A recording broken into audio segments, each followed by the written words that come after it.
A person opens a shared office drawer, removes a document and walks away with it. The other holder says they had no permission. The person replies, "I believe that document was mine to take."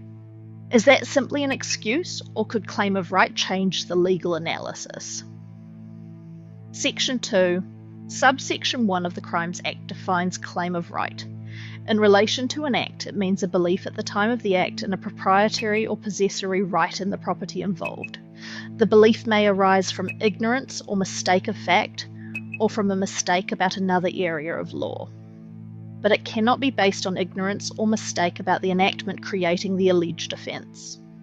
For an investigator, break the concept into 3 checks. First, property.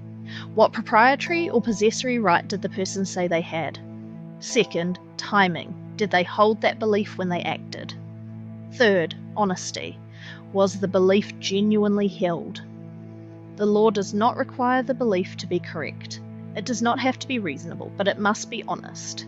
The claimed belief must concern a right in the property. A proprietary right is an asserted ownership or legal interest. A possessory right is an asserted right to possess or control it.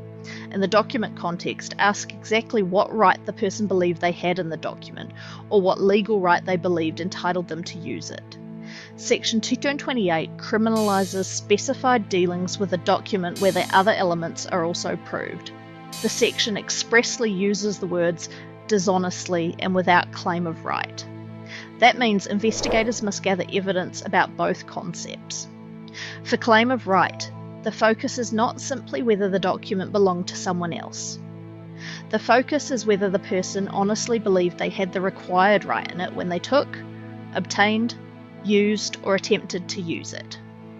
A bare assertion is the start of an inquiry, not the end. Ask, what exactly did you believe your right was? What made you believe that? When did that belief arise? What did you say or do before and after the act?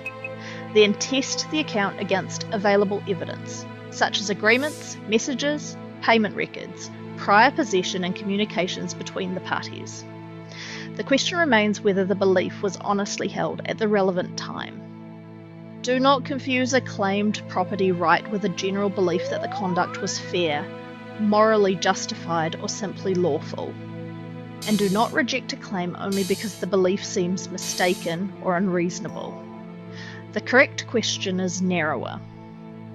Was there an honest belief at the time of the act in a proprietary or possessory right in the relevant property? So does the statement, "I believed it was mine," establish claim of right?